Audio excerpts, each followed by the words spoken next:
Central promise of Donald Trump's presidential campaign was mass deportations. New York City has about 400,000 undocumented immigrants. If that promise comes to pass, it would have a huge impact on life in the city. So, around 476,000 individuals live in New York City who are undocumented, and now they're worried that that might not last too much longer. Because even though this is America's largest sanctuary city, which still houses around 60,000 asylum seekers, many immigrants of all backgrounds are very worried that federal agents could soon be here looking for them. President-elect Trump promising mass deportations on day one of his second term, and today thousands of protesters took to the streets in a show of solidarity and defiance against Trump.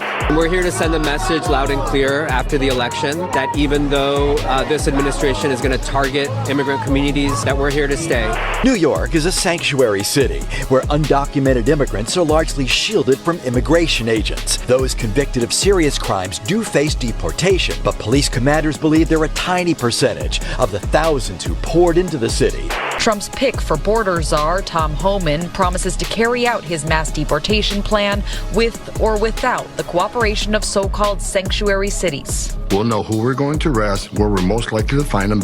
He's setting up right now a battle between the federal government and the state and city government. Can a locality decide to circumvent federal immigration laws and prohibit federal law enforcement from doing its job?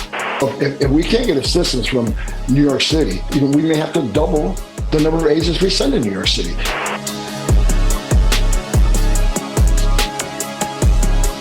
With stories like this becoming the new normal across America, it's becoming obvious something's got to be done to get bad actors out of our country. But what nobody's talking about is that progressive leaders and activists in sanctuary cities are once again trying to paint this as some sort of mean-spirited crackdown against every immigrant who lives here, when it's the gang members that shouldn't be here who are targeting and exploiting law-abiding immigrants and asylum seekers. And this exploitation starts south of the border when many enlist the help of guides to travel into America, only to discover they're now prisoners of gangs and cartels who they owe massive debts to for their help getting into the country. And what most people don't know is that these gangs, they photograph and mark people before they bring them here, creating a permanent record some asylum seekers can never escape from, leading to that vulnerable person being exploited not only on their way to America, but even after that, because when they arrive in a sanctuary city like New York, gang members are here waiting for them in many of our asylum shelters. And when people who've fled poverty and traveled thousands of miles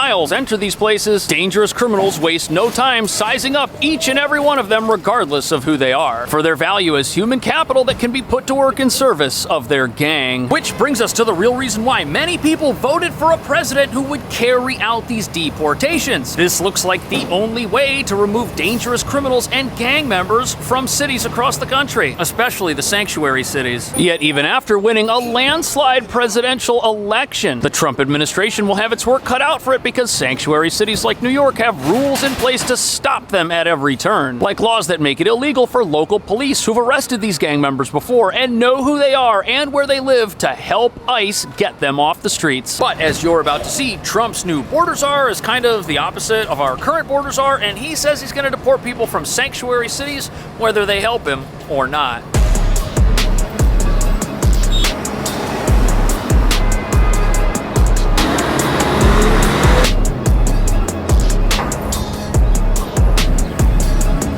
So this massive building here, this is the Stewart Hotel. It's a former hotel. It's now being used as a shelter for asylum seeker families. It's right here in Midtown by Penn Station and Madison Square Garden. And although there could be deportation agents here after Trump's second term starts, the people they'll be looking for aren't who most New Yorkers think they are. What do mass deportations look like, Chad? You target individuals, you remove dangerous criminals, you have to prioritize. The department actually deports individuals every single day. Now, under this administration, they have been at historic lows, and as you mentioned, So it looks like these deportation efforts, they're going to focus on dangerous criminals and gang members. And it also looks like people currently get deported every single day in America. And although there have been fewer deportations than normal and way more border crossings than normal over the last few years, years, which has led to more of the wrong people making their way into the country. It sounds like the Trump administration is not going to be looking to round up millions of people and send them somewhere. No. In fact, they've only got about 6,000 deportation agents right now. Yes, they could hire more, but it would take time to go through that process, and the resources really aren't there for what many activists in New York claim everybody should be afraid of. And some of the activists at these protests, they're U.S. citizens. They don't have anything to worry about, or they're green card holders with permanent residency. On top of that, asylum seekers have a legal right to remain in America while their court case plays out, which means most of the folks who live here, they don't have anything to worry about either, unless they're already wanted by federal immigration authorities for something. You concentrate on the public safety threats and the national security threats first, because they're the worst of the worst. So it's going to be the worst first. That's how it has to be done. And we know a record number of people on the terrorist watch list have crossed this border. We know a record number of terrorists have been released in this country.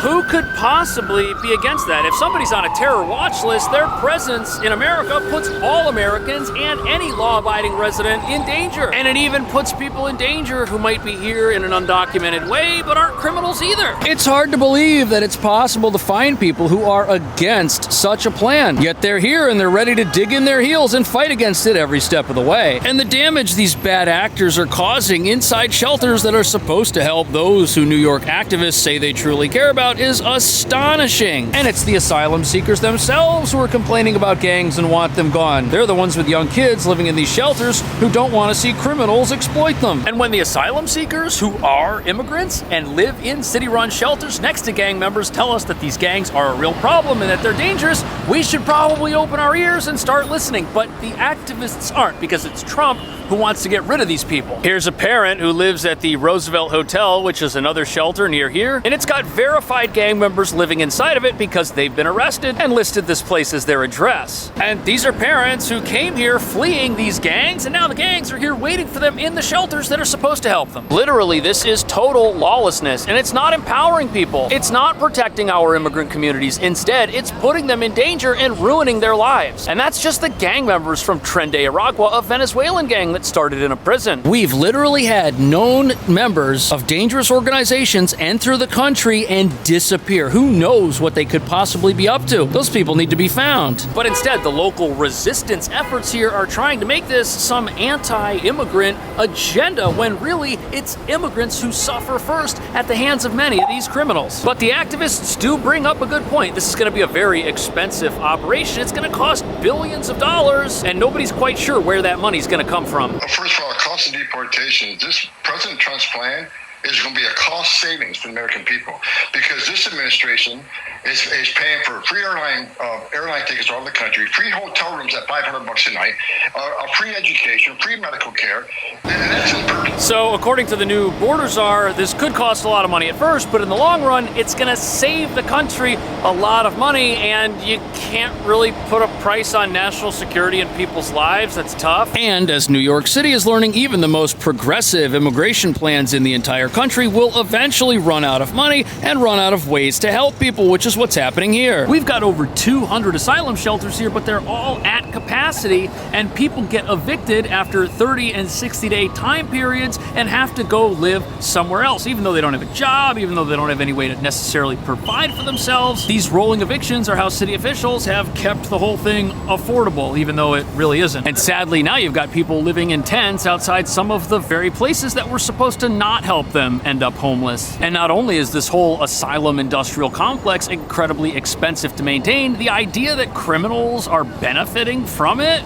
is just sickening. At the same time, nobody from the federal government is telling New York that it can't have its right to shelter rules, and nobody's telling New York that it can't house 60,000 asylum seekers who are law-abiding in hotels like this one. They're just asking for a little help removing gang members and criminals from these places who are doing so much damage. The people inside of them aren't getting anything out of it. But since it's President Trump who wants to locate and deport these bad actors, local activists say this must be an evil plan. It must be wrong because of who's behind it. And just as President Trump may have a mandate from voters to carry out the promises he campaigned upon, our leaders here have a mandate from their voters, who still overwhelmingly do not support Donald Trump, to get in the way of whatever plan comes our way. And they don't seem to care about the collateral damage and continued suffering that's still going to take place here if the status quo is maintained.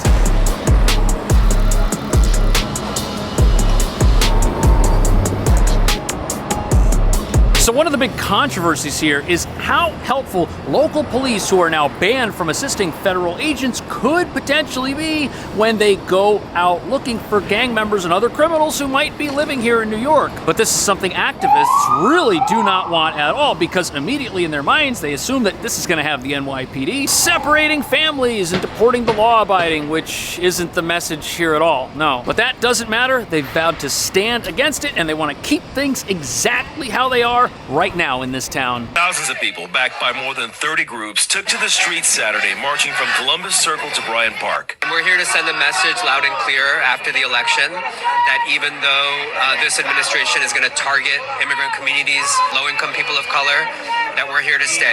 We're actually going to be more visible and powerful. So this interview is fascinating, and this is the first individual we've heard say that this deportation agenda is not going to be about protecting immigrant communities. No, instead, they're telling us that this is actually about destroying immigrant communities and getting rid of people who have legal right to be here. And these protesters really believe this is about rounding up low-income people. Who said that? Only them. But the reality of this is that they didn't vote for Trump. They don't like Trump. And if he wants to do something, there's no way it's a good thing. No way. And even though these protesters are trying to resist something that's not going to actually happen, there are quite a few people in New York who agree with them. And no matter what happens over the next few months, it may very well be framed as some sort of wicked operation that everyone should be morally opposed to. Even though the entire point of this operation is to put gang members and terror threats, people who are of low moral character, in the back of police cars and take them away to a place where they can't do anyone any harm. But our new border czar says that even if New York isn't going to give him any assistance, he's still going to come here and get the job of removing dangerous criminals accomplished. And look, I've seen some of these Democratic governors say they're going to stand in the way, they're going to make it hard for us. Well, we're going to do it. So if we can't get assistance from New York City, and we may have to double the number of agents we send in New York City, because we're going to do the job. So if New York City decides to stand against this in some capacity, apparently more ICE agents, double the number, will just be deployed here to accomplish this task. An accomplishment that will definitely be appreciated by the many asylum seekers living in shelters where they are surrounded by dangerous gang members right now. And this is also going to come as a relief to many of the immigrant communities in New York that are under attack by these gangs, who are setting up criminal operations all over town. In many cases, selling things that are stolen from local businesses right on the side of the road out of suitcases. And you've got to ask yourself, if you see a young woman pulling tools out of a suitcase that were stolen from Home Depot, you've got to ask yourself, is she really selling them on a Saturday morning in the freezing cold because that's what she wants to do with her time? Or did someone tell her that that's what she better do with her time? Either way, many immigrant communities across New York voted red for the very first time. And it seems like the asylum seekers living in our shelters and many immigrants who live here have more in common with our border czar than some of these activists do, which is surprising. And there's incredible pressure on Mayor Eric Adams right now to pick a side in this immigration-related debate. Will he help Trump? Will he not help Trump? And which New Yorkers should he support? Do you think every New Yorker believes there should not or should be mass deportation? Do you believe every New Yorker believes that? No, but you have said you don't think there should be. But you said, how can I advocate for New Yorkers? So I should only advocate for one type of New Yorker or all New Yorkers? Well, that's tough. I don't think you can advocate for all New Yorkers. Oh, really? Okay, so which New Yorker I shouldn't advocate for? The ones that agree with you or disagree with you? Well, if you believe there should be no mass deportation. So I know that Mayor Adams isn't perfect, but that response was brilliant. He's got to look out for all New Yorkers who are Republicans, New Yorkers who are Democrats. He can't pick a side because he's mayor of everybody, and he's got to create the best city that he possibly can for everybody. And the premise of what many activists are asking of the mayor is flawed. He doesn't have to advocate for who the reporter calls are migrant New Yorkers because they get their legal status by way of the federal government while they apply for asylum. But if their asylum application gets denied, then they could in fact be ordered out of the country. But isn't that how the asylum application works? Does everybody get accepted? Are there some people who the government decides not to grant asylum to? Like people that are potentially dangerous or are members of some group that wants to hurt people? Either way, it sounds like Mayor Adams is committed to making sure that people are treated with dignity no matter the results of this process. And that also means making sure things are done in a fair way, without anybody having to get hurt. But what do you think? Are the activists right? Is this deportation plan really a Trojan horse of anti-immigrantness? Or is it going to help keep people safe? Is it good that gang members are living in shelters next to little kids who are here with their families and need to go to elementary school tomorrow morning? Is that a safe situation? And do activists even realize that when they defend policies that have led to that, those things are just going to continue, and the very people who the asylum crisis is named after may continue to be in danger? Let me know. Thank you so much. I'll see you in the next video.